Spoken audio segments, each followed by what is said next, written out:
আসসালামু আলাইকুম। আজকের ভিডিওতে আমরা আলোচনা করব এইচএসসি পরীক্ষা 2024 এর শর্ট সিলেবাস নিয়ে। তো ইনশাআল্লাহ আমরা তোমাদের এইচএসসি পরীক্ষার অন্তর্ভুক্ত সকল সাবজেক্টের শর্ট সিলেবাস নিয়ে ধাপে ধাপে ভিডিও তৈরি করব। তো তোমরা চাইলে আমার চ্যানেলটি সাবস্ক্রাইব করে রাখতে পারো। তো আজকের ভিডিওতে আমরা যে সাবজেক্টটি নিয়ে আলোচনা করব সেটি হচ্ছে তোমাদের ইংরেজি প্রথম পত্র বা ইংরেজি ফার্স্ট পেপার, যেটার সাবজেক্ট কোড হচ্ছে 107। তো আর দেরি না করে চলো শুরু করি।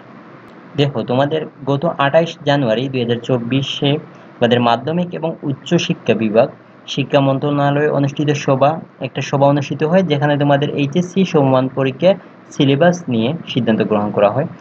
তো এই অনুষ্ঠানে বা এই সভায় সিদ্ধান্ত গৃহীত হয় যে তোমাদের এইচএসসি 2025 সালের পরীক্ষাটা কোন সিলেবাসে অনুষ্ঠিত হবে। তো তোমরা দেখো, উক্ত সভায় অনুষ্ঠিত 2025 সালে অনুষ্ঠিত এইচএসসি বা সমান পরীক্ষার সিলেবাস 2023 সালে অনুষ্ঠিত সিলেবাস অনুসারে কিন্তু পরীক্ষাটা হবে। তার মানে তোমাদের 2025 সালের এইচএসসি পরীক্ষাটা 2023 সালের সিলেবাস অনুসারে বা শর্ট সিলেবাস অনুসারে পরীক্ষাটা হবে। তো এখন আমরা দেখব তোমাদের 2023 সালের সিলেবাসে কি কি ছিল। তো যেহেতু তোমাদের 2025 সালের পরীক্ষাটা 2023 সালের সিলেবাস অনুসারে হবে, তো 2023 সালের সিলেবাসে কি কি টপিক ছিল এটা দেখি একটু। প্রথমেই তোমাদের এইচএসসি পরীক্ষার মার্ক ডিস্ট্রিবিউশনটা একটু দেখি। তোমাদের 100 মার্কের পরীক্ষা হয়, তো এক্ষেত্রে তোমাদের রিডিং সাইড থেকে থাকে 60 মার্ক এবং তোমাদের রাইটিং সাইড থেকে থাকে 40 মার্ক। রিডিং সাইডে কি কি আছে, তোমাদের মাল্টিপল চয়েস উইথ কোয়েশ্চন থাকবে, চয়েস কোয়েশ্চন থাকবে 10টি থাকবে এবং প্রতিটি ক্ষেত্রে মার্ক হচ্ছে 0.5 করে, তো মোট হচ্ছে 5 মার্ক। শর্ট আনসার কোয়েশ্চন থাকবে 5টি, প্রতিটিতে মার্ক হচ্ছে 3 5 15 মার্ক। তোমাদের ইনফরমেশন ট্রান্সফার বা ফলো চার্ট থাকবে একটি, তোমাদের মার্ক হচ্ছে 5। তোমাদের সামারি রাইটিং থাকবে একটি, মার্ক হচ্ছে 10। তোমাদের cloze test with clues unseen passage থেকে থাকবে 10টি, ক্লোজ টেস্ট উইথ ক্লুজ, তো এক্ষেত্রে মার্ক হচ্ছে 0.5 করে, মোট হচ্ছে 5 মার্ক। এবং উইদাউট ক্লুজ থাকবে 10টি থাকবে এবং প্রতিটি মার্ক হচ্ছে 1, তার মানে হচ্ছে 10 মার্ক। এবং তোমাদের রিঅ্যারেঞ্জ থাকবে 10 মার্কের।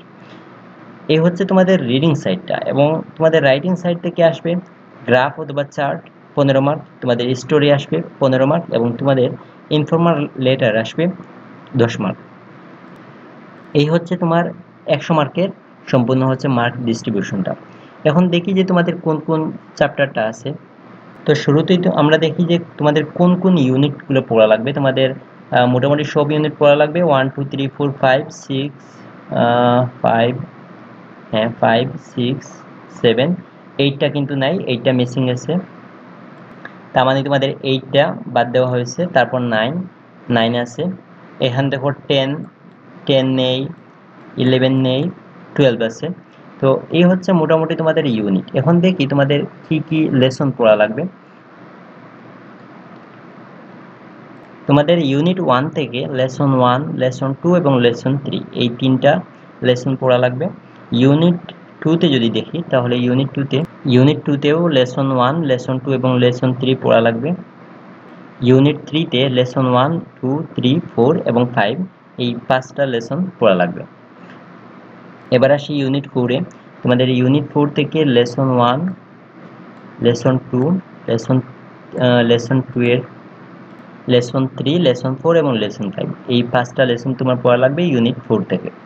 এরপর আসে ইউনিট 5। ইউনিট 5-এ তোমার লেসন 1, লেসন 2, লেসন 3 এবং লেসন 4 এই 4টা লেসন পড়া লাগবে।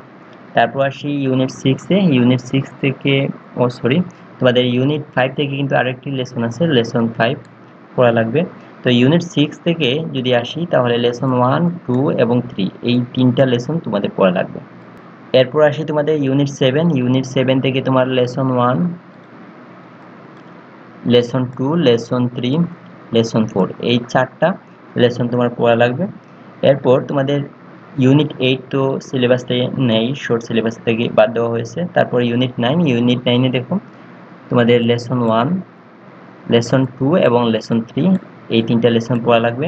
তারপর দেখো তোমাদের ইউনিট 10 এবং 11 এই দুটি শর্ট সিলেবাস থেকে বাদ দেওয়া হয়েছে। ইউনিট 12-এ যদি আমরা দেখি তাহলে তোমাদের লেসন 1, লেসন 2, লেসন 3 এবং লেসন 4 পড়া লাগবে। তো মূলত এই হচ্ছে তোমাদের এইচএসসি পরীক্ষার ইংরেজির শর্ট সিলেবাসের সম্পূর্ণ ডিটেলস। আমাদের সাথে থাকার জন্য অসংখ্য ধন্যবাদ, এবং ভিডিওটি ভালো লেগে থাকলে ভিডিওতে লাইক দাও এবং চ্যানেলটি সাবস্ক্রাইব করে রাখতে পারো পরবর্তী আপডেট ভিডিওগুলোর জন্য। অসংখ্য ধন্যবাদ। আল্লাহ হাফেজ।